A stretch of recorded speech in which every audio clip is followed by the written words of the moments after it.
Hello and welcome to a panel by Youth Climate Save on Onwards to COP26, the UN Climate Conference, and Youth Demands. With Earth Day over, we're looking to the path forward to the major UN Climate Conference that is going to happen this year and the important youth campaigns and demands around it.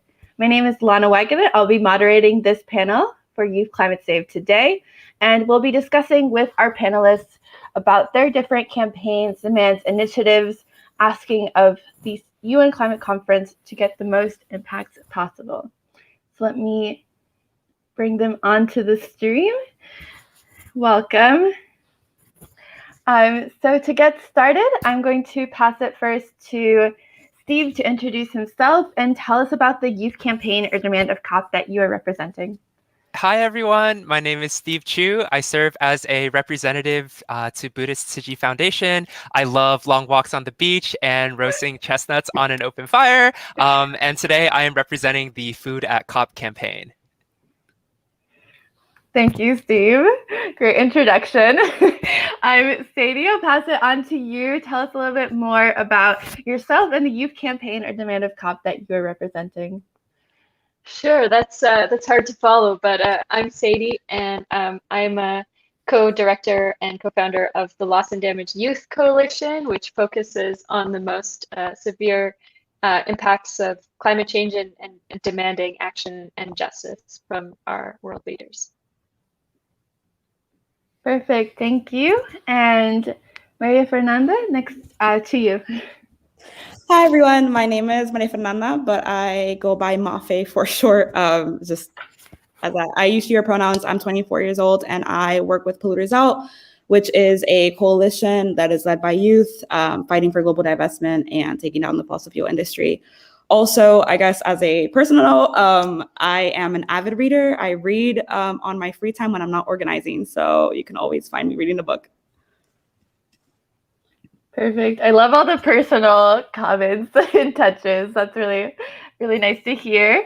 But I'd also love to hear a lot more about each of your campaigns, exactly what your demand is, what the ask is of COP26, what has the campaign done so far, and why the ask is important. So Steve, I think I'll pass it to you first as well. Sure, yeah. And I love the personal. I think there's so much joy in the work that we're doing in activism where we're able to marry both our personal joys and passions with being able to push this work on an international stage. So Food at COP is a global youth-led movement calling for all of the food served at COP26 to be 100% plant-based. And so as a ask, we've gathered over 3,000 signatures around the world with over 100 organizations supporting this call to the UNFCCC Secretariat and all of the member states to really envision what a world where our climate conferences can be aligned in a symbolic way to the ambition that we're trying to create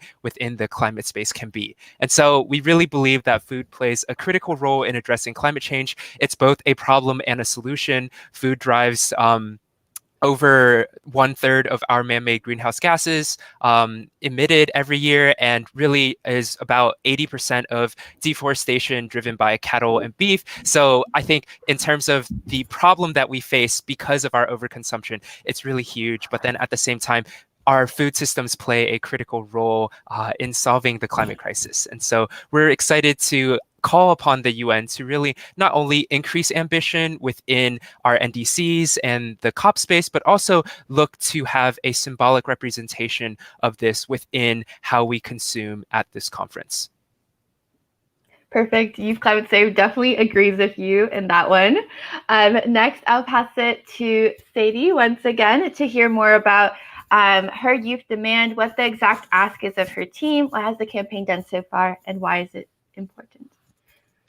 Yeah, absolutely. So when we're talking about loss and damage, we're kind of talking about the impacts of climate change that go beyond what you can adapt to. So in the Paris Agreement, there's kind of three pillars. One is mitigation, which is really reducing emissions and preventing climate change. Then there's adaptation, which is like how do we adjust our society and our systems to dealing with climate change effects as we know they'll arise. And then loss and damage is like when there's a climate disaster, when there's a hurricane, when there's a wildfire, when the sea level is rising, how do we address that?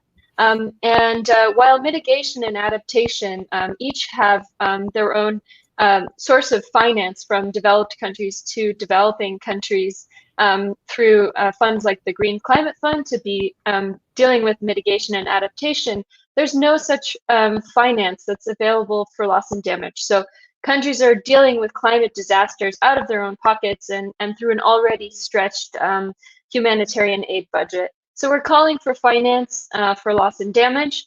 We've written open letters to the UK COP presidency, and we've written an open letter to the new US administration, and we're asking them to step up and take action, provide finance for loss and damage, and really help the millions of people around the world already suffering from the impacts of climate change, who of course did the least to cause it in the first place.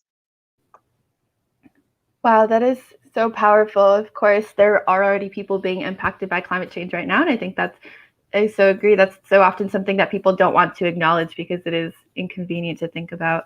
Mafit, next to you, I'd love to hear more about your campaign.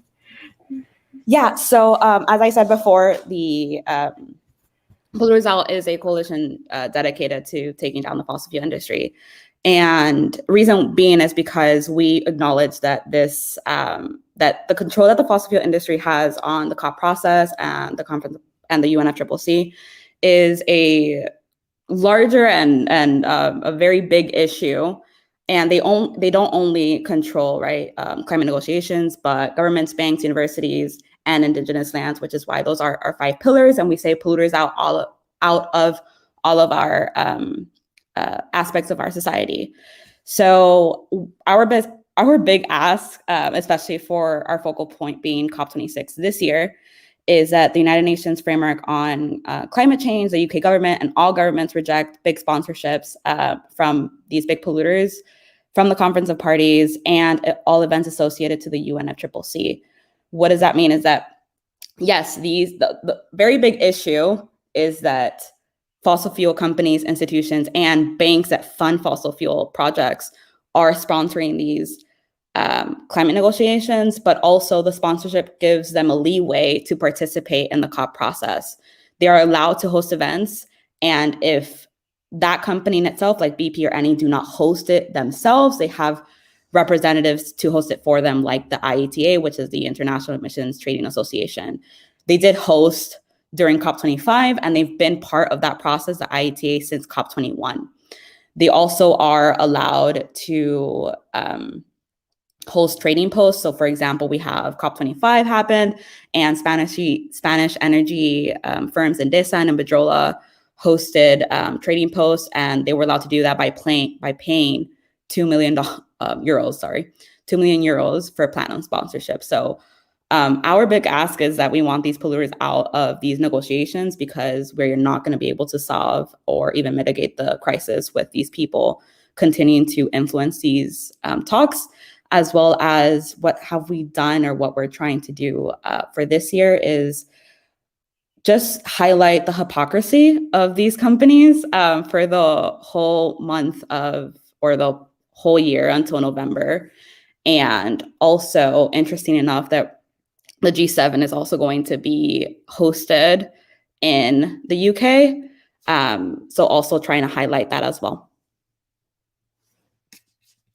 That is so powerful. I especially love how at the beginning you just say that you're tackling the fossil fuel industry. I think that is a huge mood for all of us. Next question I'd love to hear from is just, how did you each get started with the youth campaign or demand? How did that initiative get started? I'm going to mess up the order a little bit and go to Sadie. Sure. Yeah, so the Loss and Damage Youth Coalition kind of came together as an idea in this past summer, 2020.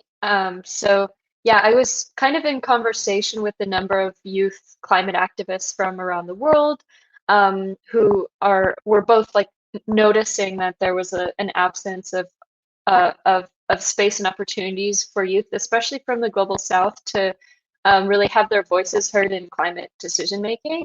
And then also from our experience of having been in the negotiations and like from as youth observers, and feeling that nothing was happening on loss and damage. We, they've been negotiating on loss and damage for like almost 30 years. Well, at least 20, and yeah, it just feels like things weren't happening in the negotiations. We needed some like moral urgency on the topic, and we needed to go kind of to the political advocacy level rather than just kind of, yeah, being in the technical side of negotiations, because the political and the technical are very intertwined. And so yeah, in conversation with young climate activists from Rwanda and from around the world, and my co-founder Ineza from Rwanda, we came together and kind of had our launch in November. Wow, that's really interesting. I feel like I'm learning a lot about loss and damage, which is not necessarily my area. So it's really great to have you speaking about that. Steve, I'll pass it to you to hear more about the Food at COP campaign. How that got started. Sure. Yeah, so in 2018, we got together as Brighter Green, Center for Biological Diversity, Farm Forward, and members of the Food and Climate Alliance at Katowice. And we were trying to understand and analyze the food that was being served, because in years past at different COPs, there was always conversation that we have so many meat-based options, where are the plant-based options, right? So in doing so, we put together this landmark report called The Climate Cost of Food at COP24, which really looked into the science of what food emitted what greenhouse gas. And so through this assessment, we really began to discover that not only were there so limited plant-based options, but that oftentimes the amount of greenhouse gas emissions that the plant-based options served were almost 10 times the amount compared to meat-based options. So fast forward a year, after a little bit of coalition building in COP25 in Madrid, Youngo, Food and Climate Alliance, and 50 by 40 came together to form Food at COP, and really came with this demand to say that we deserve better as a climate space, and that we can really see this way forward. And so building upon some of the Green COP initiatives that have already begun to take place in Madrid, we saw that there was this really good opportunity to not only strike when the iron is hot and say that more can be done, but really put forward this vision of what could be. Love the graphic pop-up. I have no idea how you did that. It's like, I feel like I know how to use this platform. Mafet, I'll pass it on to you. Love to hear more about Polluters Out and how that work got started. Yeah, so I got involved about, I think it was just a month after it was founded in January 2020. And it began because of the collapse of COP25, actually. In reference that we had such a calamity of polluters being involved during that conference, and how nothing really came about after COP25, and then we had to do the whole stop for like 2 years because of the pandemic. So during COP25, there was been panels being hosted by fossil fuel companies, as well as being panelists were executives from fossil fuel companies. So our founder from Polluters Out was at COP25, Isabella, and they were at an event that was, I don't remember which event it was, but it was David Hone was one of an executive from Shell, and he was one of the panelists. And so she tried to do a very peaceful protest, like no chanting or anything, just standing in line to protest David Hone being a panelist on that event. And they were threatened with, or her and others were threatened with, getting their COP passes revoked and being kicked out of the event and then the conference itself. So we understood with that we have a very big issue where we know where COP lies and who they lie with, and that's with companies that give them money. And that's a very big issue and a big conflict of interest, because fossil fuels perpetrate the climate crisis, and they profit off of the catastrophe that they're creating, which is not a good thing. So, well, we all agree it's not a good thing. Yes, I definitely agree. I still find it shocking that they just invite polluters in to COP. So thank you for that important work. Next, for a more personal question on why each of you chose to be involved and why this work matters to you, why you choose to take part in it. So Mafid, I'll pass to you first. Yeah, okay, cool. We got to talk back to back. It's not great. So personally, I started out I was in Germany when I started in the climate movement. And I didn't really know where I fell on. I didn't know where I could fit. I felt that I was a little older than a lot of organizers, even though I'm still in my mid 20s. But I fell upon Polluters Out through social media, and I thought it was I liked the fact that it was very straightforward and it had sets of demands, and it was very niche specific as to who we are trying to tackle or target. Then this past year it became a little personal to me because I'm originally from Florida, but I was raised in Panama, which is in Central America. And I moved there when I was really young. And the first thing that popped out to me when I moved was that, oh great, Panama has no natural disasters. It's rainforest. 60% of the terrain is forest. And with Florida, it's super easy. It's not uncommon for hurricane season and just a lot of that and storms. So I was very excited, me being young, and be like, oh my God, there's no natural disasters. I won't have to worry about, putting shutters on my windows for my house or anything.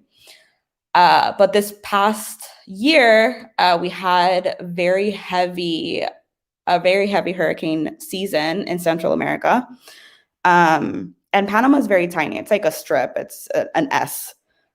So my concern is that these companies continue to be allowed to do what they want, that the UN does not hold them accountable or give them legally binding contracts that they have to divest from fossil fuels.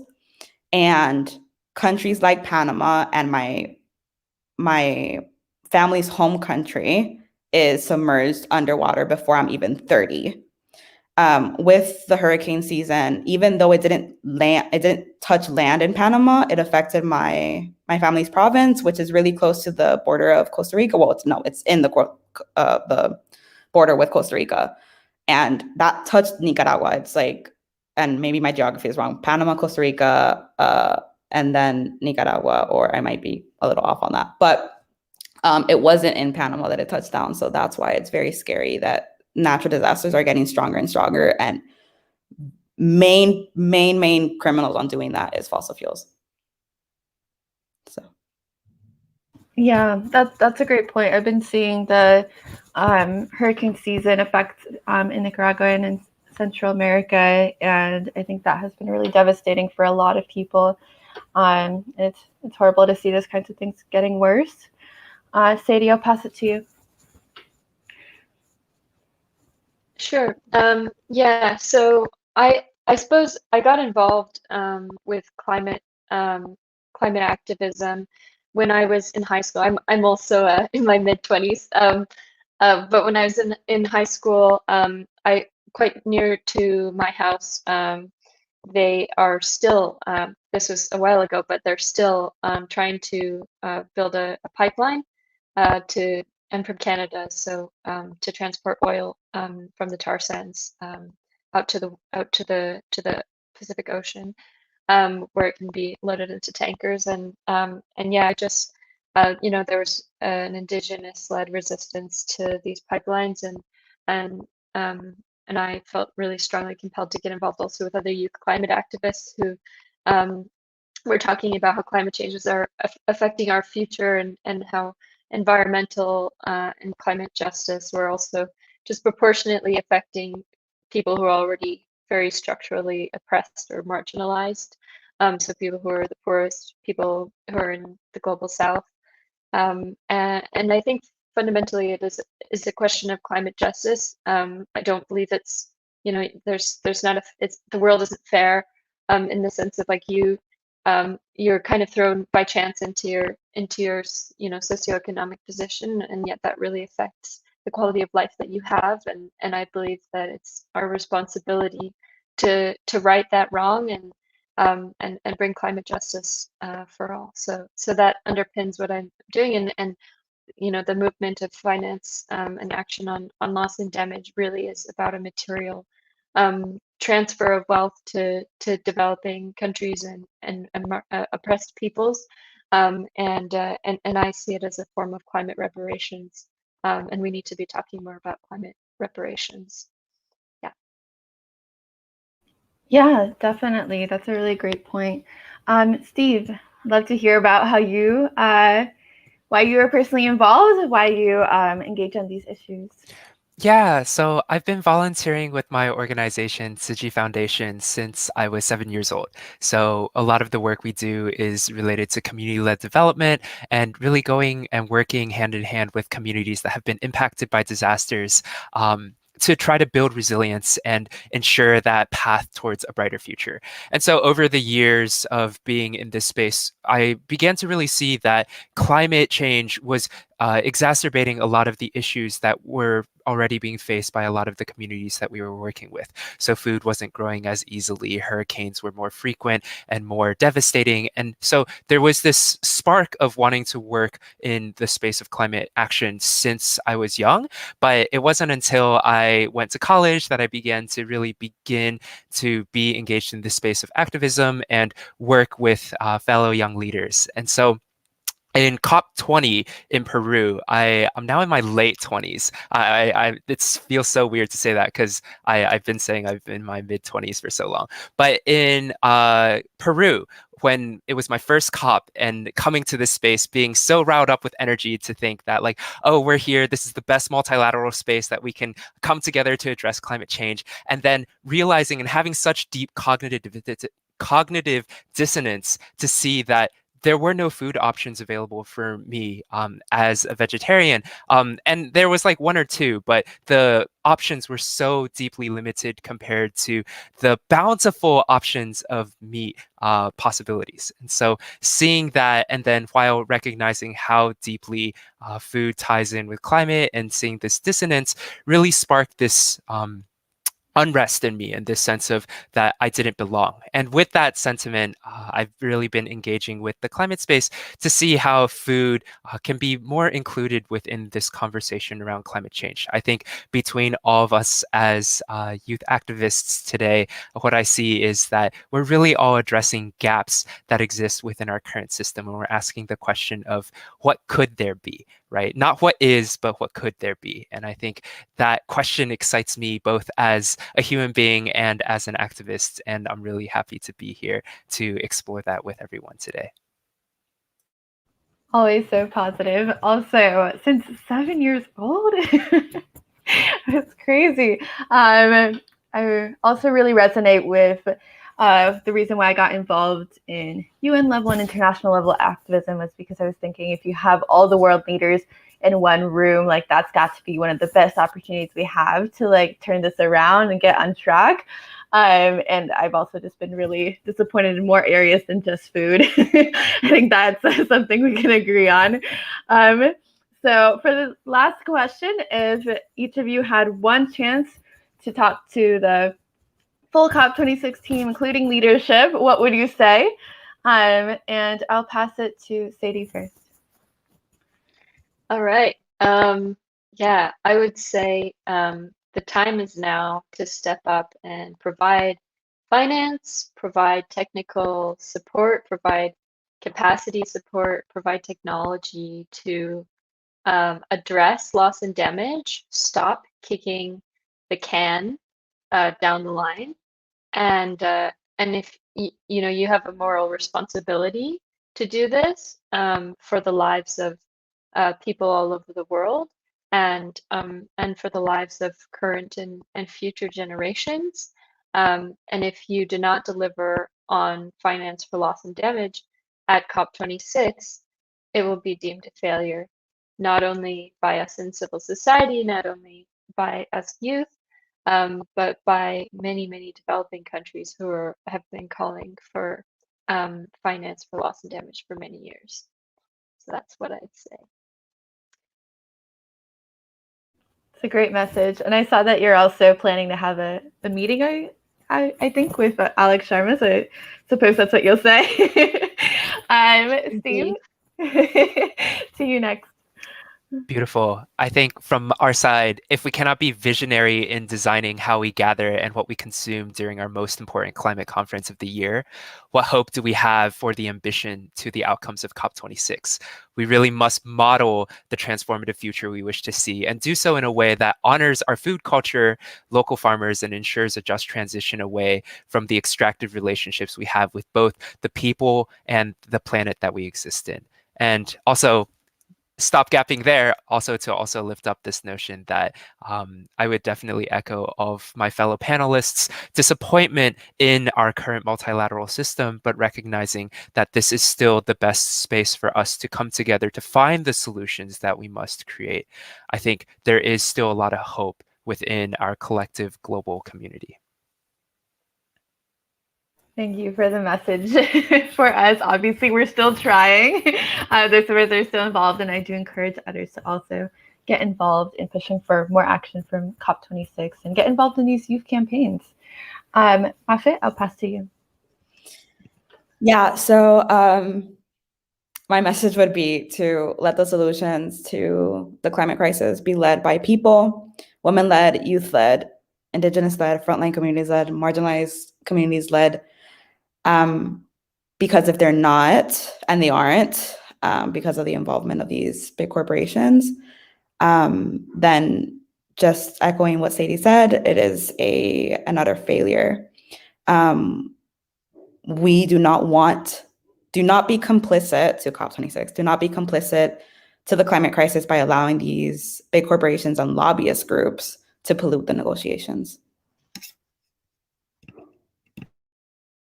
Thank you all. Those are all great messages. I actually do want to add one last question, which is how can people get involved in each of your efforts? So for anyone who wants to jump in.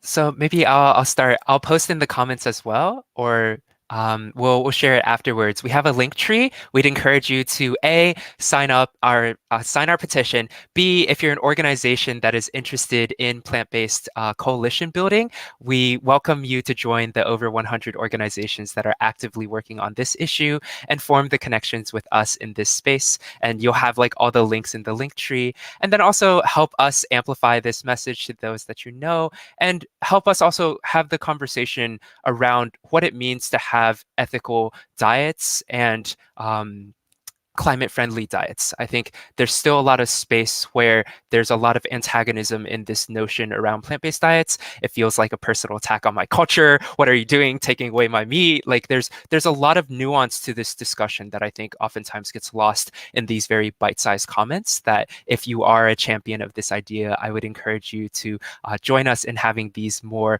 long-form conversations with those that you know and those in power. Thank you, Steve. Yeah, I agree. I've been following a little bit of the drama in the United States recently. With thinking that people are going to take away their meat of Republicans. So I'm glad we sorted that out. Sadie, maybe you have some ways for people to get involved? Yes, similarly, I shall ask you to join us. Yeah, if you head to our website, I'll drop it in the comments as well. LDYouth.org. There's a sign up form that you can fill out if you want to join. We do work on advocacy, so a lot of this loss and damage finance advocacy. We also do training where we train young people to understand and take action on loss and damage, and we also do storytelling. So we have people come and tell stories of how loss and damage is affecting their countries and communities. So if any of those things appeal to you, and you're a young person under 35 from any country in the world, you're welcome to join, and we'd be happy to have you. Perfect, thank you. Martha, is there any way that young people can get involved? Yeah, of course. So I'm just gonna jump into it. So yeah, so if you go to our website, pollutersout.org, and then you go on the link on the tab that says Take Action, you can fill out a form, join us form. And also, if you are an organization, you can join the coalition as well, which is welcome to anyone. What also, I would say that if you do want to get involved more, as in like knowing a little bit more about fossil fuels and the industry itself, we did have a project that's called Fossil Free University. You can go on that website, and the sessions are free. There's videos for you to watch.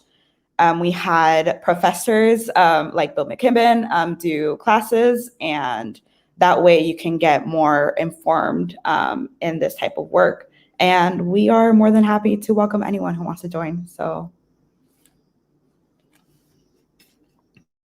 Perfect. Okay. If you send me, let me see it. Just send me all of your links and I will send them out to everyone.